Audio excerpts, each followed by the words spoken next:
నిర్వహిస్తూ చేస్తున్నాను. స్వామివారు విహరించటానికి వీలుగా ఒక కొలను, ఒక హ్రదము, ఒక నీటి కొలను, ఒక సరస్సు ఏర్పరిస్తే బాగుంటుంది కదా అని చెప్పేసి ఈయన అనుకున్నాడు. ఈ విశ్వక్సేనుడు అనుకొని మరి వైష్ణవ యొక్క మన మహావిష్ణువు యొక్క తేజస్సుతోటి ఉద్భవించాడు కావున ఆ మహావిష్ణువు యొక్క ఆయుధాలన్నీ కూడా ఈయన దగ్గర ఉన్నాయి. మహావిష్ణువే అలాగ వచ్చాడు కాబట్టి ఆ ఆయుధాలన్నీ కూడా ఉన్నాయి.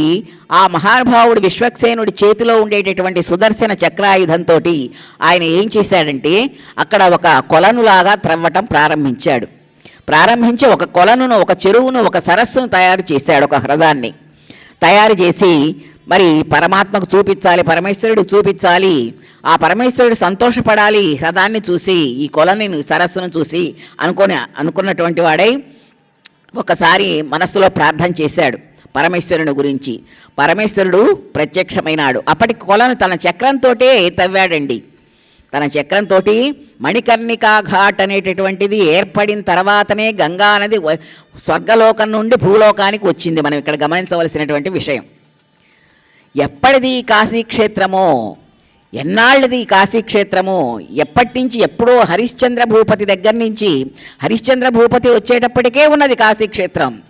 అసలు భూమి ఎప్పుడు పుట్టిందో అప్పుడే పుట్టింది, భూమండలం ఏర్పడింది అని చెప్పుకోవటం అప్పుడే ఈ కాశీక్షేత్రం కూడా ఏర్పడింది. అందుకనే కాశీకి ప్రళయం లేదు, ఏమీ లేదు, ఏ విధమైనటువంటి భౌగోళికమైనటువంటి ఆపదలు కానీ, ప్రమాదాలు కానీ, కష్టాలు కానీ ఏమీ ఉండవు కాశీక్షేత్రానికి.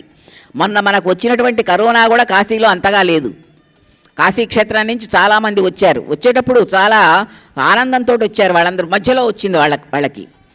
కాబట్టి కాశీక్షేత్రానికి ఎప్పుడూ ఉత్తరాయణం, సదా ఉత్తరాయణం చేస్తూ, ఎప్పుడు కూడా సదా కృతయుగం చేస్తూ, ఎప్పుడు కూడా కృతయుగమే కాశీలో. అట్లాగా ఈ మణికర్ణిక, ఈ పిల్లవాడు ఏం చేశాడు, విశ్వక్సేనుడు తన దగ్గర ఉండేటటువంటి చక్రంతో అదంతా కూడా తవ్వాడు. ఒక ప్రదేశాన్ని తవ్వి ఎవరి కోసం, పరమేశ్వరునకు లీలా విహారం కోసం ఒక హ్రదాన్ని తవ్వుతాను నేను, ఒక నీటి కొలనును ఏర్పాటు చేస్తాను అని చెప్పేసి తన చేతిలో ఉండేటటువంటి ఆ సుదర్శన చక్రంతో త్రవ్వాడట. త్రవ్వి ఆ ప్రత్యక్ష స్వామివారిని పిలిచాడు, ప్రార్థన చేశాడు. చేసేటప్పటికీ మహేశ్వరుడు, శంకరుడు, ఉమాపతి, విశ్వనాథుడు ఆయన ప్రత్యక్షమై ఏమిటి పని, ఏమిటయ్యా, ఎందుకు పిలిచావంటే, స్వామి మీకోసం నేను ఒక కొలను ఏర్పాటు చేశాను, ఈ కొలను చూడవలసింది మీరు, ఈ సరస్సును చూడండి అని చెప్పేసి ఆ సరస్సు అంతా కూడా ఎంతో సుందరమైనటువంటి ఆ సరస్సును, ఆ నీటి యొక్క ఆ సరస్సును చూపించేటప్పటికీ ఇందూతంసుడు కాశికాపతి విశ్వేశ్వరుండు ప్రత్యక్షమైనాడు. కందర్పారి ముకుంద నిర్మిత మహాకాసారముంజూచి, ఆ మహాకాసారని కందర్పారి ముకుంద నిర్మిత మహాకాసారముంజూచి ఆనందం పొంది ఆనందపడ్డాడు. చూశాడు ఆ సరస్సును చూసి, ఎంత బాగా తవ్వావు, ఎంత బాగా ఏర్పరిచావు ఈ సరస్సును. కాసారముంజూచి ఆనందం పొంది వృషధ్వజుండు బహుమానశ్లాఘ గావించే, వృషధ్వజుండు బహుమానశ్లాఘ గావించే, చాలా బాగా చేశావు, మంచి కాసారాన్ని నిర్మించావు అని చెప్పేసి ఒక్కసారి తాం అమందానందోళిత మౌళి అయినబడి శిరోమాల్యావళుల్ మ్రోగగాన్, ఒకసారి ఆ ఆనందంతో తల గట్టిగా ఊపాడు. ఎందుకంటే బోళాశంకరుడు ఆయనకి చిన్నది ఏదైనా ఇచ్చినా కానీ సంతోషపడేటటువంటి మహానుభావుడు. చాలా బాగుంది, చాలా భేష్ అని తల గట్టిగా తిప్పేటప్పటికీ ఆయనకు ఉండేటటువంటి ఆ కర్ణికలు, మణికర్ణిక ఉన్నది ఆయన చెవులకి, ఆ కర్ణభూషణము అది వచ్చి ఆ కాసారంలో పడిపోయింది. ఫణిభూషణుండు వాపి ప్రణుతి శ్లాఘ పరంపరలను నరింపన్ త్రినయనుని దక్షిణ శృతి మణికర్ణిక మిట్టి సరసి మధ్యమున బడెన్.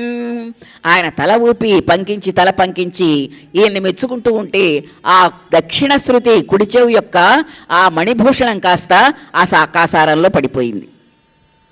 కాసారంలో పడిపోయేటప్పటికీ మహావిష్ణువు అన్నాడు, స్వామి తీయమంటారా దాన్ని అంటే, వద్దయ్యా అది ఇక్కడే ఉంచు అని చెప్పేసి అప్పటి నుంచి స్వదీయ స్వదీయస్యాస్య తపసో మహాచయం దర్శనాత్యన్మాయాందోళిత మౌళి అహిశ్రవణభూషణ అహిశ్రవణభూషణ దాంట్లో పడిపోయింది. పరమేశ్వరుడు కూడా చాలా సంతోషపడ్డాడు. ఏం పర్వాలేదు, దాంట్లో ఉండనివ్వు, ఏం కాదు అన్నాడు. ఆ సరస్సును మెచ్చుకున్నాడు. అప్పటి నుంచి వచ్చి ఆ సరస్సులో స్వామివారు మరి అక్కడ ఉండేటటువంటి స్నాన సంధ్యాదులన్నీ కూడా చేసుకుంటూ ఉండేవారు. అందుకని పరమేశ్వరుని యొక్క మణికర్ణిక కుడి చెవికి ఉండేటటువంటి మణిభూషణము ఏదైతే ఉందో దాంట్లో పడింది కాబట్టి చక్ర పుష్కరిణీ తీర్థాం పురాఖ్యాతమిదం శుభం, ఈ విధమైనటువంటి చరిత్ర ఏర్పడింది అక్కడ మణికర్ణిక ఘట్టానికి.